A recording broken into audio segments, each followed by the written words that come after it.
This SoonerScoop.com video is streaming in crystal clear 4K resolution on YouTube thanks to Enjoy Vision in Oklahoma City. From the big plays to life's everyday moments, see it all in sharp focus with LASIK at Enjoy Vision.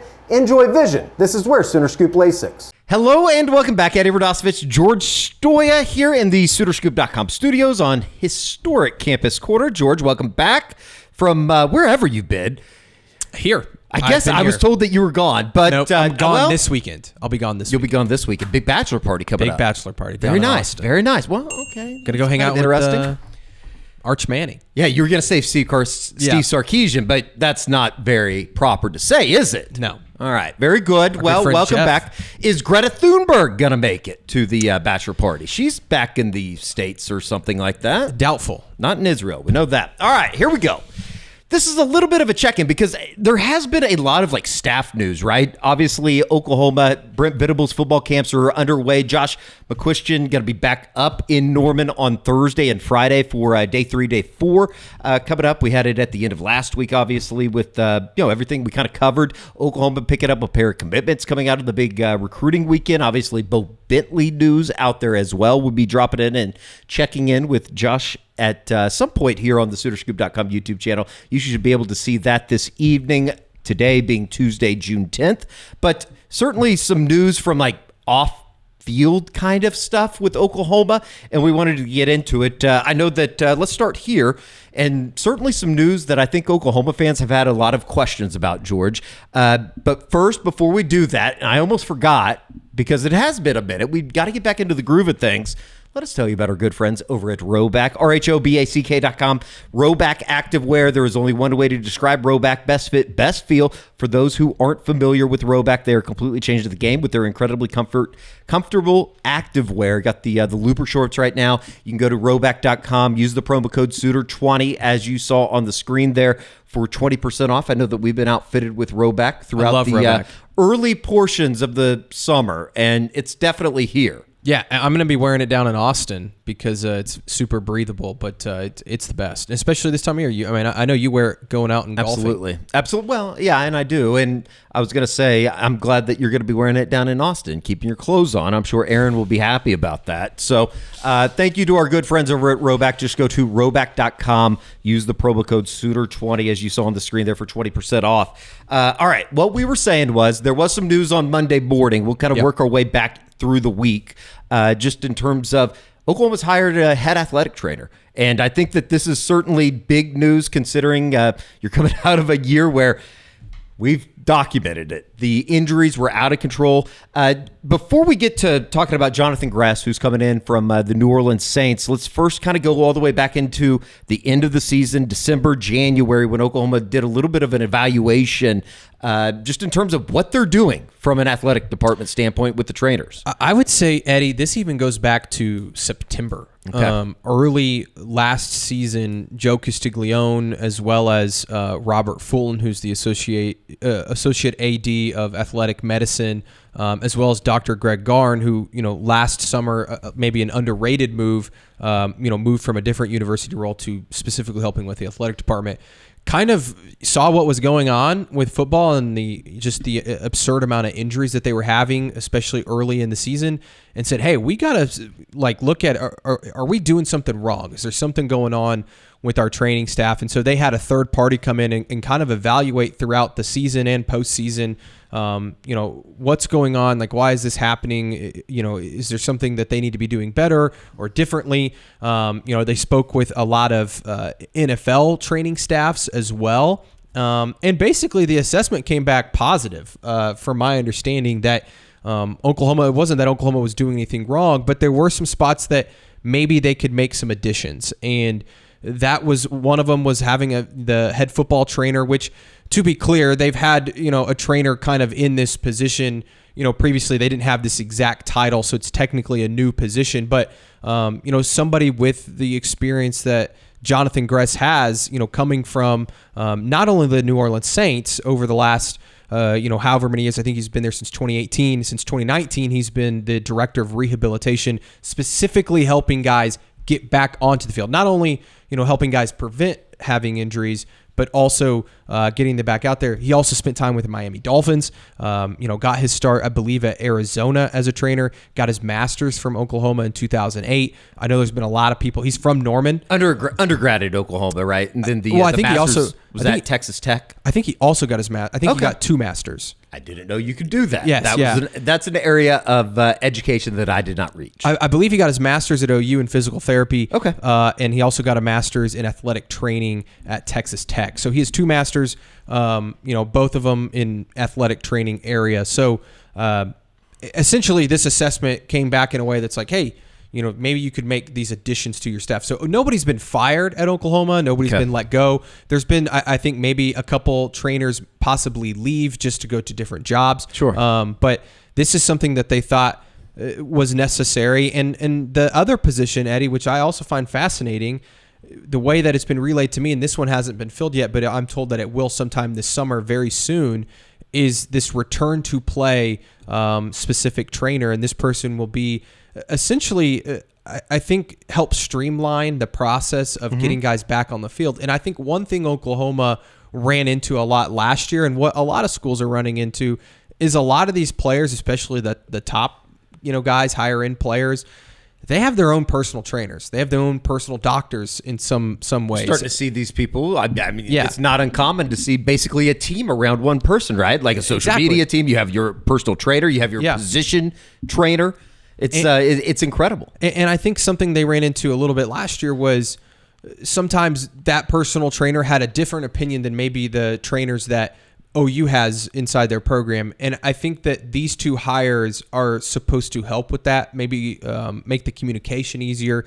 These guys are going to be making the calls on when guys can play or return to play. And again, somebody like Jonathan Gress, who has done it at the highest level, they feel like it is very well positioned to help Oklahoma not only prevent guys from getting hurt, which is somewhat hard to do, right? Like sure. In this sport, you can't just keep guys from getting hurt.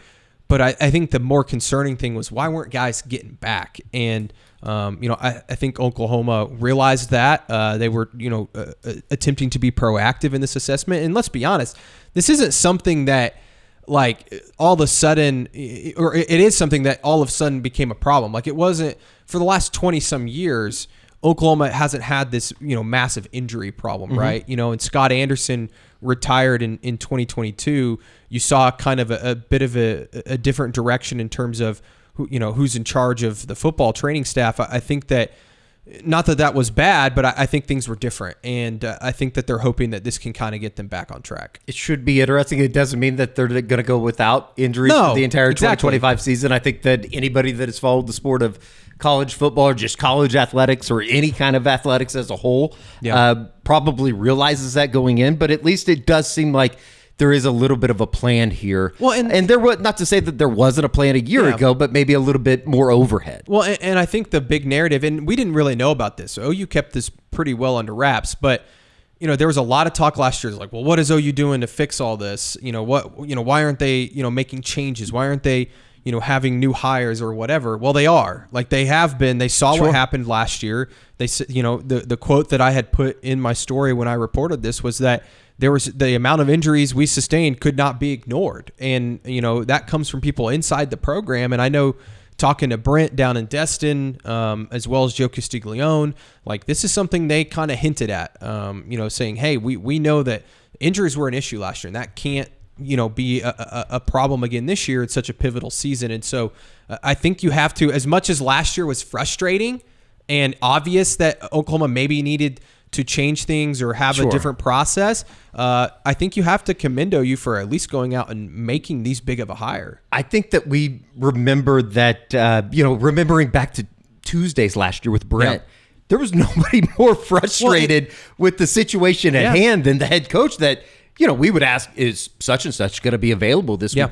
He didn't even know if they were going to be out on the practice field on Tuesday evening for practice. And I think that's where, again, it wasn't that the training staff was doing anything wrong last year with these guys. I think the communication wasn't maybe the best at times. And I think that they're hopeful that now, with Jonathan Gress in the fold and whoever they hire for this return to play position, that should streamline that process, be clearer to the coaches, be clearer to the players, third-party trainers, like all of that, I think will be streamlined a lot. And it should be mentioned, Eddie, because a lot of people out there, I was going to ask you in my mentions, about what does Jerry Schmidt do now? I don't know how these two, and I could see how somebody could put two and two together. Are they doing too much stuff during the summer? We've always heard about summers with Schmidt and how grueling that process is. It's our understanding that these are two separate entities, if you will. Yeah, no, this doesn't change Schmidt's role. Like I saw some people like, well, did Schmidt get a new job? Totally different. Yeah. This is, who they're bringing in is helping guys who are injured. Schmidt is somebody that's helping these guys get stronger in the weight room, condition, make sure they're, in shape, putting on weight, losing weight, whatever it may be. He's still doing that thing. I don't think those summer workouts are going to get any easier. Now, I will say, I think and this isn't just a Schmidt thing, but we heard Brent talk about it in the spring. Sure. Being a little bit lighter in practice, maybe not doing as much hitting, maybe not being as physical. Now, I still think that they had probably a pretty physical spring, but maybe they did dial it back. It sounds like they did. They did, other than Giovanni Gibson, limit a good amount of injuries this past spring. Yeah, Eli Bowen and Kendall Dolby that was still guys rolling, out. Working his way through. Peyton Bowen. Logan Howland, Heath Ozida, Jaden Jackson, they held them out. I think you're going to see some of that even through fall camp. It's still going to be grueling. They're still going to have a lot of conditioning that Schmidt will be in charge of, but I think that overall they are taking maybe a little bit more cautious approach this year. Obviously good news. And, we'll see how it all kind of works together. My main thought, when you talk about the third party trainers basically is that going to be technically outlawed? Can you outlaw that as a football program? It's crazy. These guys all have agents now. Sure. It's a different world, than it was, 10 years ago. So no doubt about even it. Even 3 years ago. No doubt about it. And there's probably no better example of that than what we've seen here over the last couple of weeks. As we get somewhat more closer to the program, seeing guys out, we've seen, the staff is out at the Brent Venables football camp doing their thing. Beabo, we obviously talked about him with Josh and one of the reports coming out of football camp and how good he looks right now with all the weight that he's lost. But Jim Nagy, the staff has been formally announced for Oklahoma's front office. Before we get to the names, is this it? You think is this where they want to be with the 5 names or 6 names that they've thrown out there? I think for big hires, yes. Like these are going to be the front facing guys, the guys you hear about. Would it shock me if they hired some more maybe scouting interns or younger guys or things like that are just going to help out? Maybe analyst is their title, whatever it is. No, like I think you could never have enough of those guys, just more eyeballs. But in terms of these being Nagy's guys, yes, I think this is the group. Well, let's get to know them a little bit because I do think that there is certainly some intrigue. I'm sure if you're watching this week in and week out with us on the SoonerScoop.com YouTube channel, you are more than in on the know of what's going on because everybody that watches is that smart outside of some of the people in the comment section. We see you. No, we don't. We don't look. Lake Dawson, senior assistant general manager coming in from the Buffalo Bills. Taylor Redd, we knew about Taylor. That was announced when Jim Nagy was coming in. He's the assistant GM. Drew Hill, who you see there in the middle, is the director of scouting. Kel Pearson, director of high school scouting, coming in from Air Force. Stacy Ford, one of the new names. You saw him there to the left on the screen of Drew Hill, director of player personnel and retainment, coming in from UCLA. And then Charlie Parkinson, assistant director of college scouting. Those are the 6 names that I guess you could list underneath Jim Nagy as part of the Oklahoma front office. Yeah, and I think it's an impressive group. On paper, you're like, man, they got a bunch of guys that have a ton of experience. 60 combined years in college football, 67 combined years in NFL experience. It's crazy. And I think I want to say the number is they've played, or they've not played, but they coached, were on staff for a team for 6 Super Bowls, won 5 of them. And I think that was Jim Nagy's kind of accolade there. Yes, yeah, and which is impressive. But the more impressive thing to me, Eddie, is these guys, every single one of them, have been in positions previously at the highest level of football or college football, evaluating talent. And we saw that out at the high school camps. And I told you that last week when I was out there. It's like, man, who are all these people out here, looking at these kids, watching these kids and taking notes and evaluating them. And, you watch them this year and they do it almost like a combine. They're having these kids run 40s, do broad jumps, cone drills. They are running this like an NFL organization, and from an outsider's perspective, it seems like the smart thing to do. And I think that Oklahoma, not that they were not evaluating talent well enough before, but when you're able to do that and free up these coaches a bit, because these coaches are still going to be involved in, hey, I really like this kid, Sure. Let's go recruit him.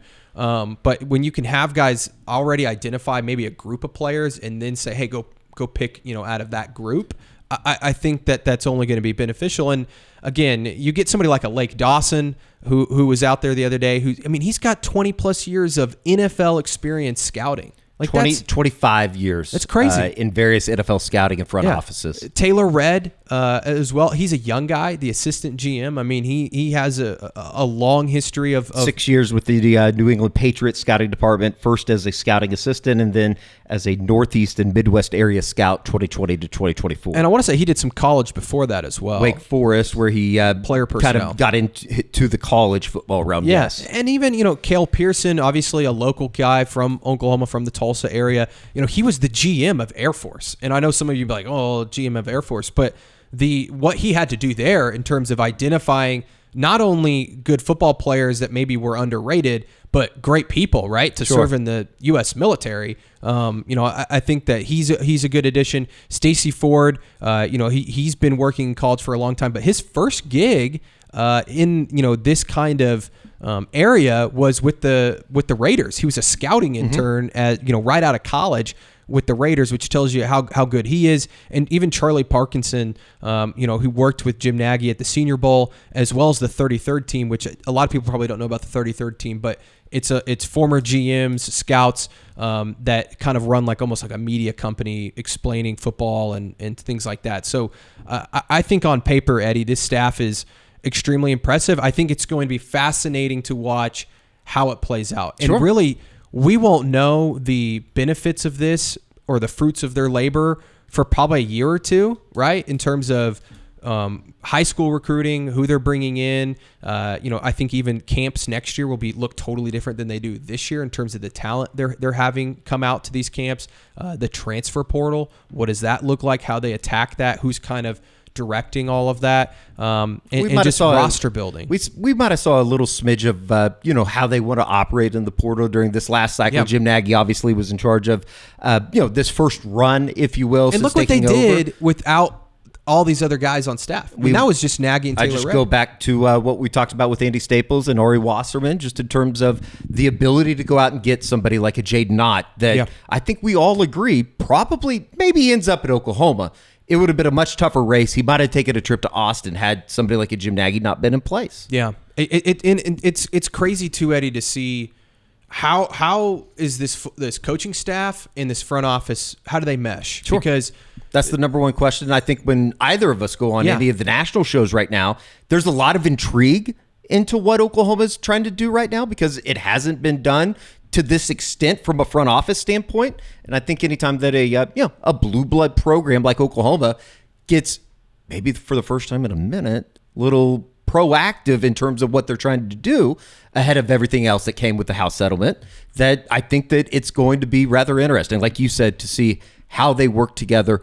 And kind of that final question of who has that final call when you're looking at somebody from a front office standpoint versus maybe what the coaching staff envisions. And so far, so good, right? Sure. Everything's great in June, but what's it look like come December if the season is disappointing? Or even if the season's great and you lose a bunch of guys to the NFL? Like, what does that roster building, building this team back up in 2026 look like? I think we're going to find out a lot, but it does seem like this has freed up Brent Venables.